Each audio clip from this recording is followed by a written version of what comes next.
Sejam bem-vindas ao Maternar Sem Fronteiras, um espaço criado por mães brasileiras que vivem no exterior. Eu sou a doutora Nathalie Levi Duarte, pediatra e orientadora parental, morando nos Estados Unidos desde 2024. Eu sou Manuela Silveira, orientadora parental, morando nos Estados Unidos desde 2009.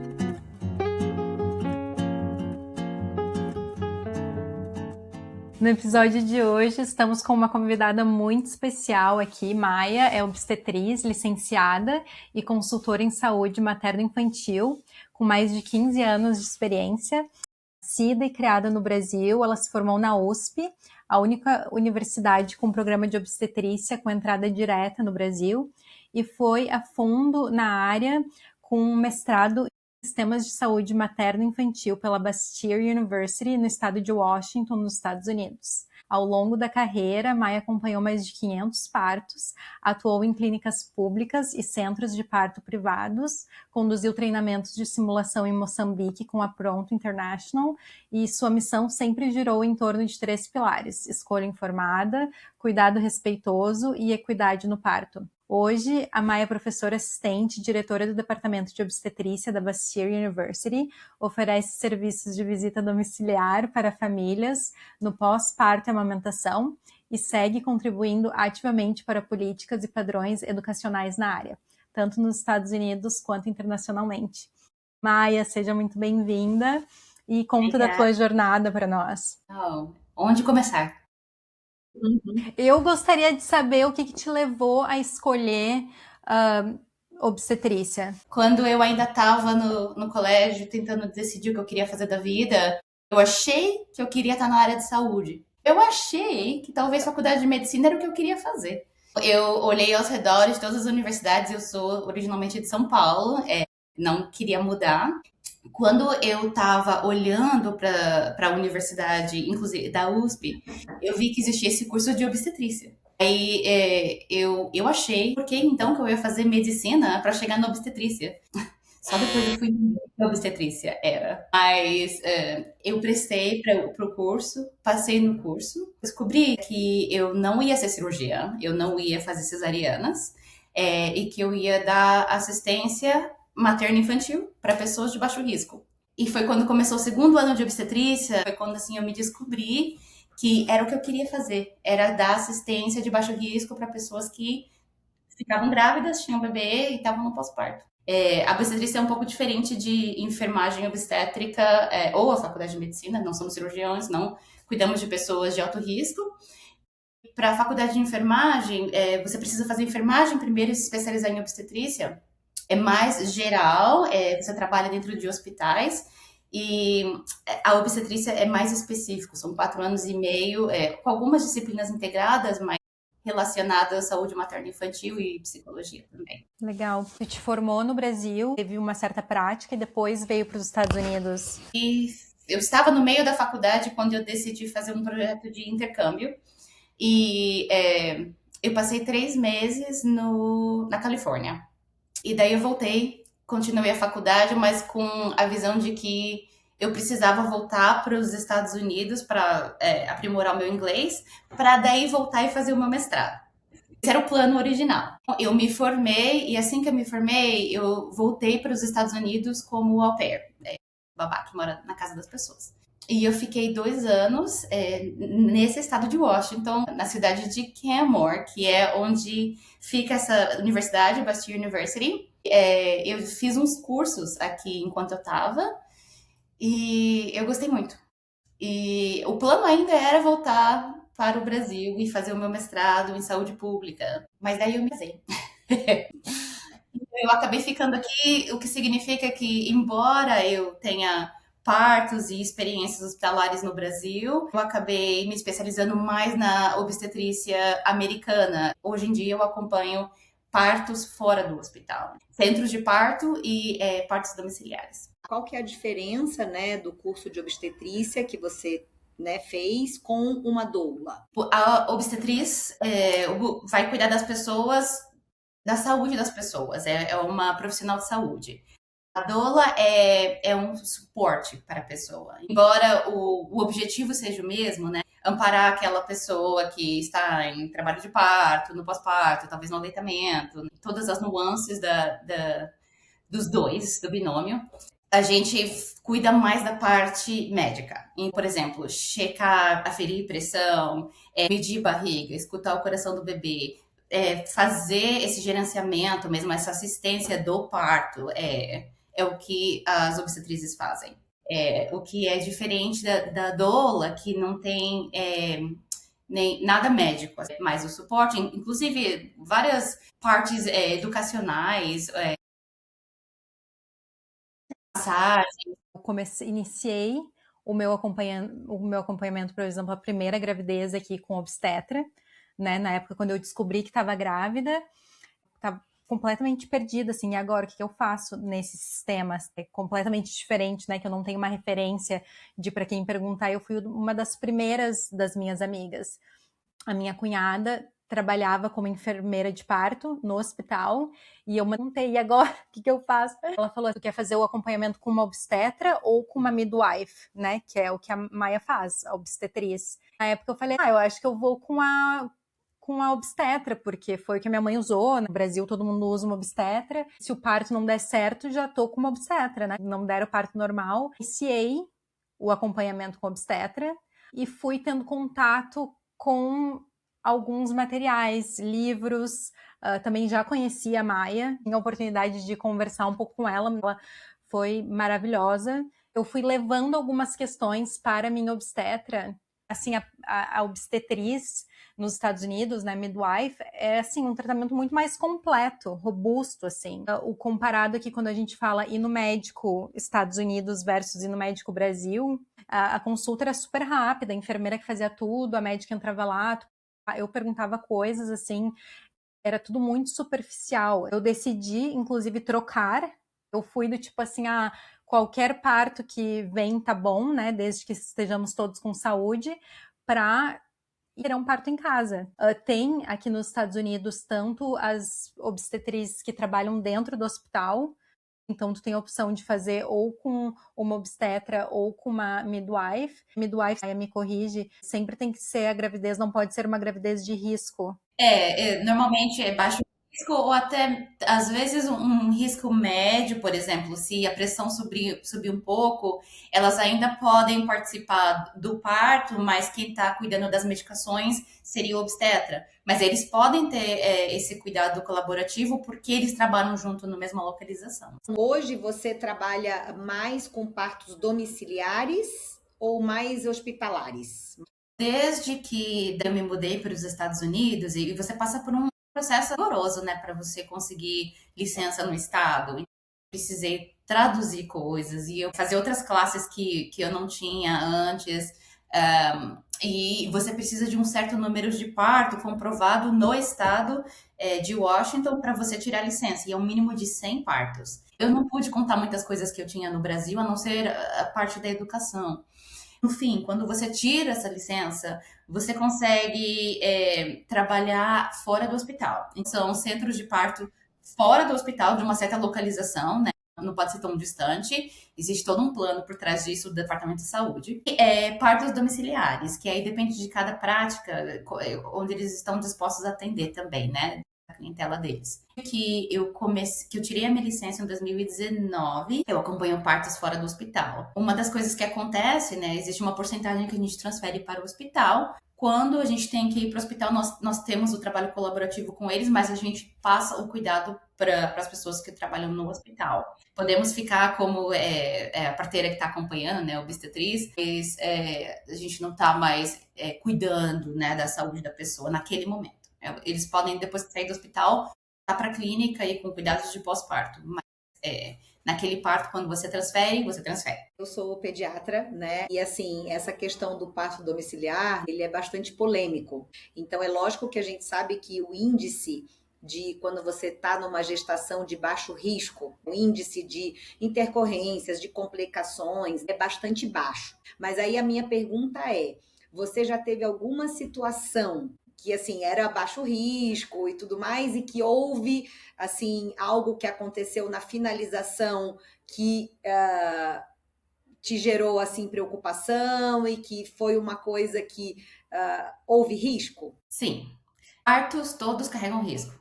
E quando a gente começa o cuidado com uma cliente, nós conversamos sobre isso, todos os riscos que podem acontecer. Menos problemas podem acontecer se você tem uma situação que é mais controlada. Então, se você está no hospital e você planejou uma cesariana, você planejou uma indução com equipes diferentes que podem cuidar daquela pessoa, também daquele bebê, é uma situação diferente de quando você está fora de casa. Nossos recursos são diferentes. Eu não tenho uma sala de cirurgia na casa da pessoa, como você pode imaginar. Primeiro, que os nossos clientes são de baixo risco. Segundo, que existe um certo risco intermediário que a gente vai acompanhando. A gente está fazendo o acesso do risco conforme o parto vai acontecendo. Por exemplo, parteiras nos Estados Unidos, obstetrizes, podem acompanhar pessoas com diabetes gestacional, desde que a diabetes gestacional seja controlada por nutrição, exercício ou talvez por medicação oral, mas nunca por insulina. E isso porque pode existir um efeito no bebê de hipoglicemia depois que o bebê nasce. Por isso que a gente tem que tomar muito cuidado com os recursos que a gente tem. A gente presta atenção na glicose do bebê depois que o bebê nasce. As parteiras, obstetrizes são treinadas para a primeira assistência do bebê. Então, a cada 2 anos, nós fazemos um treinamento intenso de ressuscitação neonatal, e também CPR, né? Reanimação.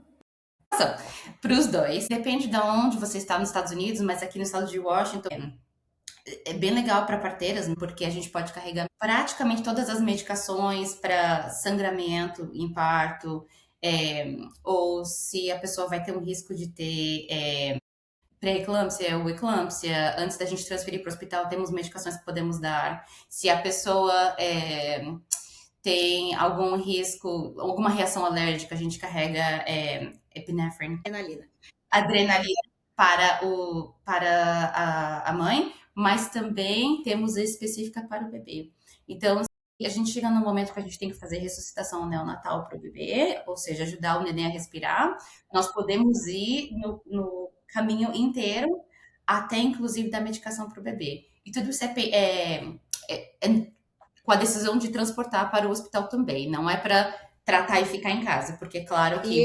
E esse transporte, Maia, como que funciona? Porque assim, você põe num carro comum ou vocês têm uma equipe que vem buscar? Como que seria isso? Depende do tipo de transferência. Se você está fazendo uma transferência que é neonatal, toda vez que é um bebê que não é por observação, você faz na ambulância. E aí existem situações diferentes. Por exemplo, você pode ligar para emergência, eles mandam uma ambulância e você pode ir com o bebê para o hospital, com a mãe. Ou existe uma situação, especificamente onde eu trabalho, que eu tenho uma colaboração com o hospital infantil da área, e não só eu, como outras parteiras também, mas nesse caso, eles mandam uma ambulância própria deles, com os recursos neonatais deles, especialmente se for para observação, e eles vêm pegar o neném. Existe toda uma colaboração por trás do que a gente oferece. Esse serviço, ele é rápido? Os centros de parto, eles são estrategicamente localizados perto de um hospital e perto desses serviços de emergência também. A maioria das vezes, 5 minutos, a gente recebe alguém para vir buscar. Eu não entendi essa parte dos centros de parto. Então, os lugares que nós fazemos parto são centros de parto, que é fora do hospital. Não é domicílio do não é o domicílio do paciente. Os dois. Quando a gente fala partos fora do hospital, nós temos 2 opções como parteiras ou obstetrizes. Chama Freestanding Birth Center, que é o centro de parto fora do hospital, mas numa localidade próxima do hospital. E o outro seria domicílio. Então, o domicílio pode ser bem perto do hospital ou pode estar super longe. Dependendo da prática, algumas pessoas estão confortáveis em estar mais longe. Algumas pessoas são rurais e estão providenciando serviços para pessoas que não têm acesso. E algumas pessoas decidem que vão atender só alguns partos domiciliares específicos, porque não é tão longe do hospital. Existe todo um planejamento. E se o parto é dentro de um centro de parto, normalmente de 5, talvez no máximo 7 minutos, chega a ambulância e a gente vai. E se o parto é domiciliar, depende de onde eles estão. Mas os serviços de emergência aqui são bem rápidos e a maioria chega em menos de 10 minutos. O ser doula é uma certificação que tu faz para dar um apoio ali para a mãe emocional, às vezes até conseguir falar pelas mães. Olha, aqui tem um plano de parto, é isso que ela gostaria. Empoderar aquela mulher que está ali. E a parteira, né, a obstetriz, faz o papel da médica. Ela não faz a cesariana, mas o acompanhamento, né, na minha experiência, 2 partos muito mais completo e tem todo esse treinamento, não só com relação à mulher e ao parto, como também, né, uma educação, aí, todo um estudo para dar acompanhamento para o bebê. Quantas semanas é que vocês podem fazer o acompanhamento do bebê? Tem a pediatra, mas também tem as consultas, né, com a obstetriz. Então, depende de que lugar. Nos Estados Unidos, tudo depende por estado. Depende de onde você tá. Nós, como parteiras, nós somos treinadas para dar assistência de quando a pessoa ficou grávida ou está planejando ficar grávida, até o pós-parto de 6 semanas. Isso tá no cuidado e acho que em geral é assim mesmo. Pro neonato, é nas primeiras 2 semanas no estado de Washington, mas se você tá olhando globalmente, pode ser nas primeiras 6 semanas. Esse caminho entre estamos cuidando, estamos fazendo os testes, ouvindo o coração, pulmão, pesando o nenê, nós também estamos colaborando cuidado com pediatras. Na minha clínica mesmo, nós temos 3 pediatras. O pediatra começa a cuidar do bebê lá para 1 mês. Então, a gente cuida, a não ser que tenha alguma coisa que a gente precisa passar por recomendação. Já teve casos de o bebê estar bem, não tem problema nenhum, mas alguma coisa que quem tem que tomar conta é a pediatra. Então, a gente entra em contato com a pediatra marca uma visita, ver aquela nenê. Aqui no Brasil, né, a gente tem os exames básicos de quando o bebê nasce, né? O teste da orelhinha, o teste do olhinho, o teste da linguinha, né? Não sei se você está familiarizada com tudo isso, mas são avaliações ali iniciais. Os Estados Unidos têm e o teste do pezinho, que cerca as principais doenças, né? Que podem acometer o bebê e você precisa dar uma resposta rápida, né? Porque senão isso gera prejuízos para esse bebê, né? Principalmente da parte neurológica. Existe isso aí? São vocês que fazem? Como é que funciona esse atendimento aí inicial aos bebês também? Sim, existe. Uma das coisas que eu tenho muito orgulho de falar sobre esse curso de entrada direta de ser parteira é porque a gente também foca no neonato e nós cuidamos deles de baixo risco nas primeiras semanas, inclusive todos esses testes. Vamos dizer que a pessoa teve um parto domiciliar, estava tudo bem, ocorreu tudo bem, depois de algumas horas nós saímos da casa da pessoa. No dia seguinte, né, pode ser 18 ou 48 horas, ou de 24 a 48 horas, nós vamos até a casa da pessoa e nós fazemos os testes em casa. O teste do pezinho, o teste da linguinha nós fazemos logo depois do parto mesmo, antes da gente ir embora, porque a gente quer saber já logo ali se teve algum problema com a amamentação, e se a gente vai precisar passar alguma referência, né? Mas isso e o exame do neonato completo nós fazemos logo depois do parto. E aí nós voltamos para o teste do pezinho, o teste de icterícia, as coisas assim. E se precisar de mais visitas, nós oferecemos mais, tanto em casa quanto na clínica. E se precisar de recomendação, nós damos recomendações. Por exemplo, né? Às vezes alguns bebês ficam bem amarelinhos e eles precisam de fototerapia. Temos serviços que vão em casa para fazer fototerapia, dependendo do nível. Ou, claro, nós mandamos para o hospital para fazer fototerapia no hospital. Existe bastante esse cuidado colaborativo aqui.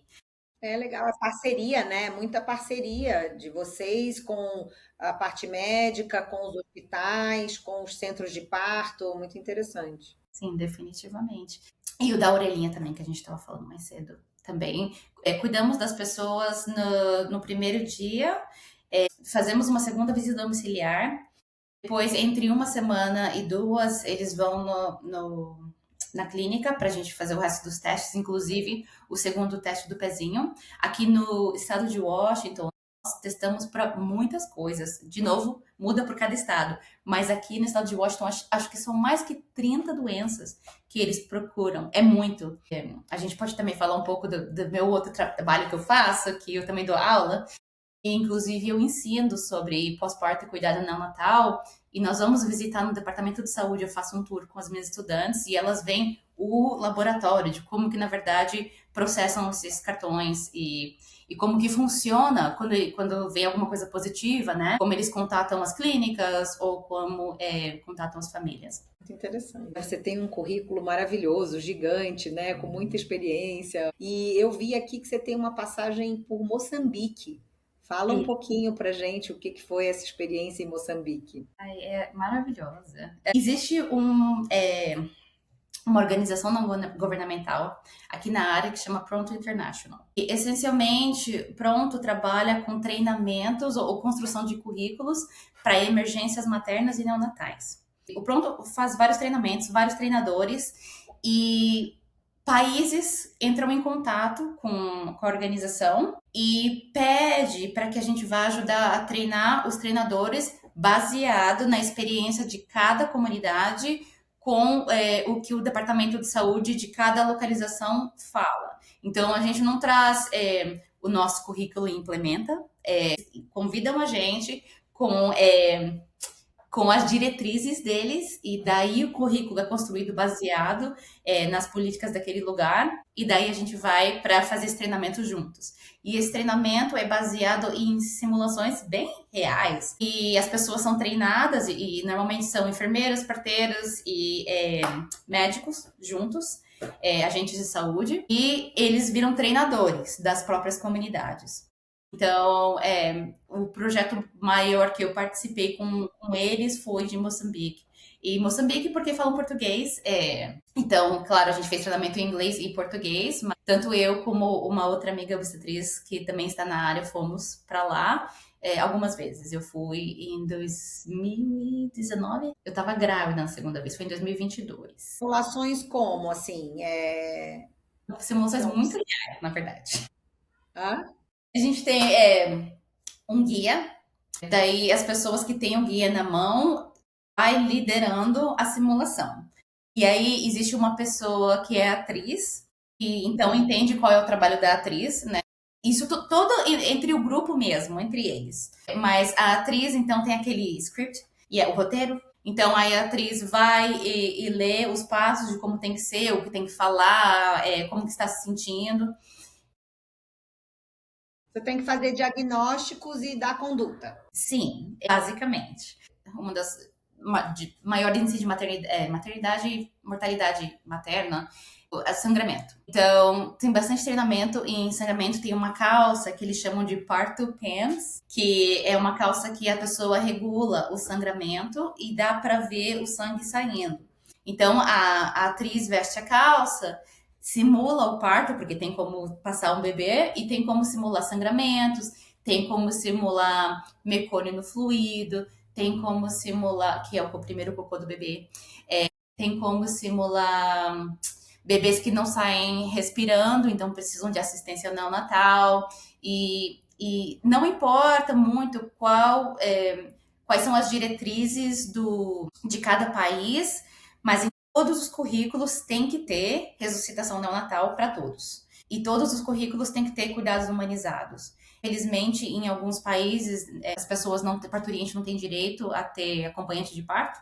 Então, essa é a única coisa que a gente traz, assim, que discussão com o Departamento de Saúde de cada país, é o que nós também vamos falar sobre. E todo mundo concorda, porque realmente, né, bebês também morrem em um índice muito alto em algumas localizações no mundo.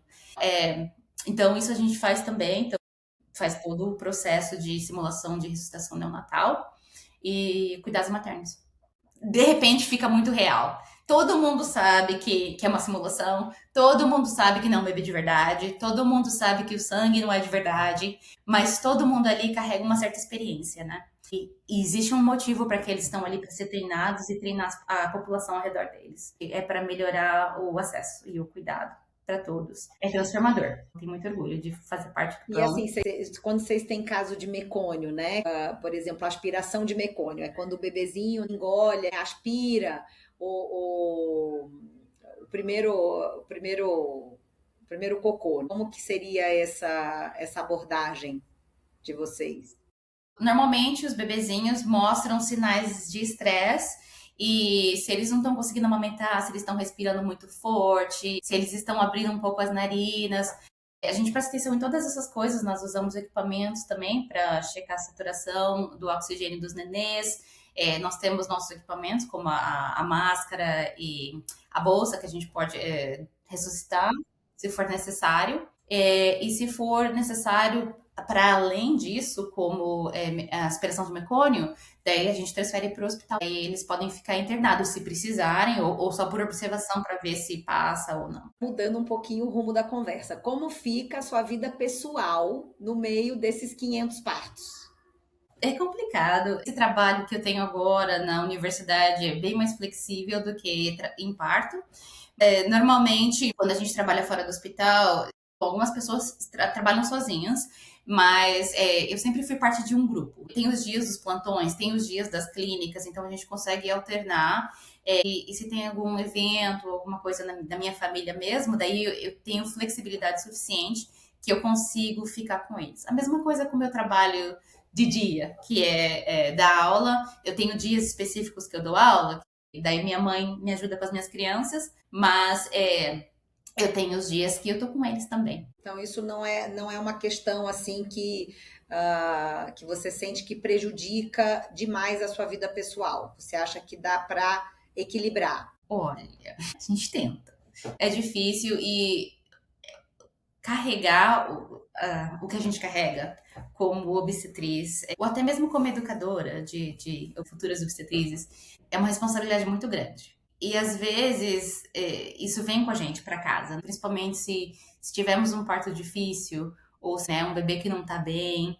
É um misto de alívio de você estar em casa e conforto, mas ao mesmo tempo é difícil pensar porque você está passando pela sua situação familiar, que outras famílias estão passando talvez em uma coisa diferente. Existe um peso, mas a gente tenta equilibrar o máximo que a gente consegue. Porque assim, o parto, né, principalmente os partos normais, né, e eu acho que isso é até uma coisa importante da gente trazer para cá. Hoje em dia, assim, existe uma tendência, né, ao universo das cesáreas pela praticidade e pelo menor tempo e pelo planejamento, né?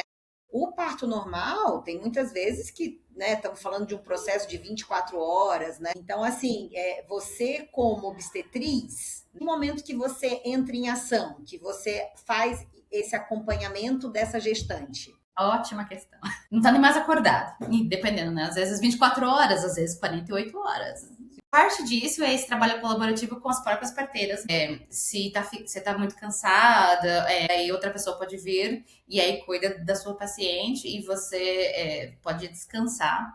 Ou, por exemplo, se é uma questão mesmo da sua cliente que fala, eu não sinto mais que eu tô progredindo, minhas contrações foram embora, ou eu quero alguma ajuda nas dores, então eu quero ir pro hospital. Também a gente, né, usa isso como uma das ferramentas que a gente tem. Mas uma das estratégias que a gente usa é que se as nossas pessoas estão de baixo risco, se não tem, se ninguém está reclamando de nada, ou quanto mais eles ficarem em casa, se eles estão indo para o centro de parto, da gente esperar o time das profissionais virem mais tarde, quando o trabalho de parto está mais ativo, então é melhor. Porque daí é melhor para todo mundo, né? As clientes não acham que estão para qualquer momento para ter um nenê, e a gente também descansa um pouco antes de chegar na parte que a gente talvez faça mais, né? Que é escutar mais o bebê, ou ter que fazer alguma manobra em parto, alguma coisa assim. Daí, para as pessoas que decidem utilizar doulas, é uma ajuda imensa, porque a doula pode dar muito suporte físico, mental, inclusive a parte educativa mesmo. Tá, essa é a fase latente do trabalho de parto, essa hora a gente come mais, dorme mais, tenta, né? Vai para uma caminhada, a gente muda de posição, faz um banho aqui em casa. Quando começar a contração ficar um pouco mais próxima, daí é quando a gente chama as parteiras, né? Mais uma vez para o trabalho colaborativo que a gente tem. Essa habilidade é incrível. Eu que tive doula, ficava, como é que tu sabe o que está acontecendo aqui? É experiência, né? É uma habilidade, assim, de você conseguir ler do lado de fora, sem que você precise checar, né? Fazer um exame vaginal, alguma coisa assim. Se a gente pudesse falar parto normal versus cesárea, Porque a gente sabe que a cesariana salva vidas, né? Por que o parto normal, né? Quais são as vantagens, desvantagens? Sim, o parto normal é mais natural para a pessoa, é fisiológico. A recuperação tende a ser um pouco melhor, não é uma cirurgia de médio porte que você corta várias camadas. E para isso eu também quero dizer em voz alta que nunca tive, nunca terei nada contra a cesariana. Na verdade, como você disse, Manu, salva vidas. Salva vidas e nós somos muito gratos que tá por aí. O que acontece é que existe uma epidemia, né? Uma diferença cultural de que dá para colocar na agenda. E que é rápido. E você tem anestesia, né? E tantas outras coisas. No Brasil mesmo, em várias maternidades, o índice de cesariana são bem maiores do que parto vaginal. Acaba virando uma coisa cultural, principalmente depois dos anos 90, que aumentou mesmo, estourou as cesarianas. E cada vez eles aperfeiçoam mais e mais. Mas cirurgias vêm com risco. Esse nenê também saiu um pouco antes do tempo, dependendo do quão antes é do tempo, também pode trazer um pouco de risco para esse bebê. Uma das últimas coisas que os bebês desenvolvem é o pulmãozinho. Se fica mais difícil assim para eles respirarem, porque eles estão bem mais novinhos, né? Talvez eles podem ter que ir no hospital por um pouco, né? Ou até mesmo o desenvolvimento neurológico deles, se eles estão pré-termo ou um pouco mais cedo, né? Planejar uma cesariana às vezes envolve ser mais cedo, né, da gestação dessa pessoa. Efeitos para os dois, né, para a mãe e para o bebê. Nathalie, você estava perguntando sobre anestesia. Não temos anestesia. Quem faz isso aqui são médicos ou enfermeiros especializados em anestesia para geral ou para anestesia hack, né? Ou anestesias que adormecem o corpo. Porém, nós carregamos anestesia local. Se existe uma laceração do períneo, por exemplo, nós podemos dar anestesia e nós podemos suturar o períneo em casa ou no centro de parto. Alguns centros de parto, birth centers, eles carregam nitrous oxide, que é um gás. Algumas pessoas utilizam gás que ajuda a não importar muito com o trabalho de parto. Mas não é anestesia de corpo, como medicação da que você está acostumada a ouvir. As mães optam por parto domiciliar? Isso é sugerido para todas? Ou elas têm que entrar, enfim, um outro local de atendimento para iniciar esse processo? Ótima pergunta, porque também varia. Por exemplo, no Canadá, todo mundo entra num sistema específico, daí eles escolhem onde eles querem ir. Para cá, são serviços diferenciados, então a pessoa opta se ela quer acompanhamento por uma midwife, que é a parteira, obstetriz, ou enfermeira obstétrica, que também é a midwife do hospital, ou o obstetra mesmo. Eles procuram o que eles querem, aí eles fazem as visitas clínicas, a clínica de cada pessoa, e daí alguns profissionais fazem parto no hospital e a gente fora. E o custo, falando do custo, é semelhante? De novo, depende. Algumas profissionais não aceitam convênio, porque convênio às vezes não paga assim muito. Depende do estado de novo, mas nós aceitamos na nossa clínica todos os convênios. Foi muito importante, inclusive, para a dona da nossa prática, que ela criasse acesso para todo mundo. Tem pessoas que vêm e pagam, eles não têm convênio, né? Optam por não, mas com convênio. Isso é interessante porque a gente sabe que o custo no hospital é muito mais elevado, porém os convênios geralmente cobrem menos do parto domiciliar. O parto do meu menino, eu queria em casa, mas fomos transferidos para o hospital antes mesmo de entrar em trabalho ativo de parto. Tive o comparativo também, né? Mas não só eu, a gente sabe, né? Um conhecimento assim geral para quem busca esse acesso, que muitas vezes o convênio cobre 100% no hospital, apesar de ser 10 vezes mais caro, e em casa tu tem várias taxas extras, além de muitas pessoas optam por alugar banheira, ter uma doula, etc. Não se tem o parto em casa pensando em custos. Uhum. A minha dúvida é se isso seria um serviço fora, né, do hospital, ou se teria uma cobertura de convênios, né? O que seria mais interessante para a rede hospitalar? Se é ter esses partos domiciliares ou se sempre existe um incentivo de que o parto ocorra no hospital. Porque pelo que você está falando, né, Manu, está me parecendo que existe um incentivo que seja feito no hospital, né? Sim, é muita advocacia, é muita resiliência. As parteiras indo no Senado do estado de Washington e outros estados para poder mesmo mostrar para todo mundo que se fosse coberto, né, pelo convênio, seria melhor para todos. E a gente traz estudos e estatísticas de admissão neonatal no hospital, ou de custos de cesariana ou anestesia, ou de ficar no hospital, de quanto que isso quando é comparado com profissionais que dão cuidado fora do hospital, que não muda nas estatísticas no quesito segurança, mas muda no quesito satisfação, muitas vezes. Porque você pega aquele profissional e você continua com aquele profissional por todas as suas visitas, que ao invés de 15 minutos agora são 1 hora, ou 30 minutos, dependendo das visitas mais frequentes, ou até mesmo quando começa a parto. Nós começamos o parto com aquela pessoa e a gente termina. Assim, a gente pode trocar, né? Se estiver muito cansado, ou vários partos acontecendo ao mesmo tempo, mas normalmente a gente aquele cuidado contínuo que a gente tem. E aí você vê aquela pessoa no pós-parto também. Então, a gente consegue ver bastante a satisfação também, né? Que aumenta. O quanto que isso protege o dinheiro, né? Os bolsos aí das pessoas autoritárias. Então, isso a gente usa bastante para conseguir o convênio público, né? O que é subsidiado pelo governo. E aí, baseado nisso, vira então como base para a gente ir para os convênios particulares, para eles reembolsarem a gente um pouco mais. Então, é muita luta das parteiras também, que não recebem nada para isso, a não ser tentar criar mais acesso cada vez mais. Ótimo.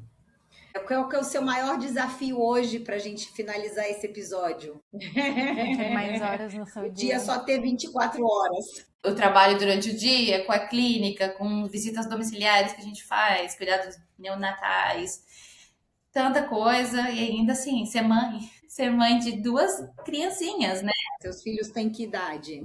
1 e 3. São muito pequenininhos. São pequenininhos. Mais desafiador ainda, né? Absolutamente. Tem uma demanda grande, né, por você. E você teve o seu parto em casa, Maia? Tive, meus 2.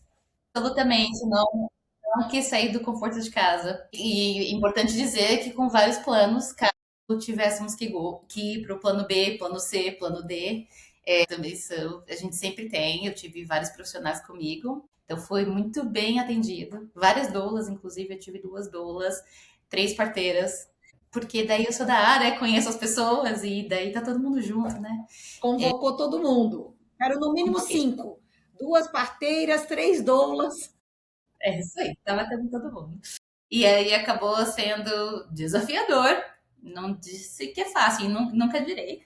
Mas recompensador também. É um empoderamento, né? É incrível. Para finalizar, né? As mães que estão grávidas, né, pretendem engravidar, se informem, né, informação é poder, muito importante. Na época, quando eu estava grávida do meu filho, tinham documentários maravilhosos que falavam, inclusive, retratavam bastante da realidade no Brasil, né, que é considerado uma epidemia de cesarianas, né, e a falta de informação. Hoje em dia eu não vejo esses no Netflix, mas eu sei que tinha a série Babies ou né, The Business of Being Born. Assim, o que é interessante é saber, assim, né, como que é o processo, né, por que uma coisa é importante versus outra. A gente se depara, né, com questões aqui, por exemplo, assim, a gente vai precisar começar a tua indução, tu quer misoprostol ou, né, Pitocin. Se tu não tem a informação lá, ou se tu não tem uma doula que saiba ou alguém ali contigo, tu assina o papel e decide. Se tu não tá informada, tu vai viver as consequências que às vezes tu não sabe. Maia, quer dizer mais alguma coisa assim para finalizar, né, para mães, né, futuras mães? E a gente vai colocar a informação de onde as pessoas podem te encontrar também, se tu quer ser encontrada. Tudo bem, pode me encontrar. Eu tô sempre aqui. Bom, primeiramente, todo mundo merece ser apoiado nas decisões que eles tomam. E é claro que eu tenho o meu lado aqui, que eu sempre vou torcer pelo parto fisiológico humanizado. Ter essa colaboração com outros profissionais de saúde ajuda bastante também, porque daí a gente pode cuidar de mais outras pessoas que às vezes até preferem um parto hospitalar ou estão marcando uma cesariana, mas eles querem cuidado com a parteira na visita pré-natal e no pós-parto, a gente também faz isso. Então, embora existem riscos, como eu falei no começo, e de todas as decisões que você toma, é a questão da decisão informada, né? E você achar um profissional que te apoia e te ajuda a providenciar essas informações para que então daí você se sinta bem com o que você está decidindo, eu acho que é o que vale mais, né? Porque, como você estava falando, Manuela, o empoderamento, né, é muito importante. Quantos partos a pessoa vai ter, né? Quantos filhos? E é uma jornada muito especial e única. Cada bebê é diferente também. Então, ter pessoas que apoiam decisões bem informadas pode mudar muito a vida, a jornada dessa pessoa. Obrigada. Obrigada, Maia.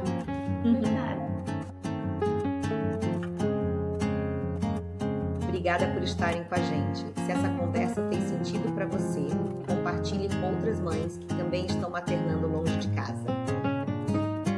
Nos acompanhe aqui no canal e nas redes sociais para continuar essa troca. Queremos lembrar você de que não está sozinha e que é possível maternar com mais leveza entre culturas e fronteiras.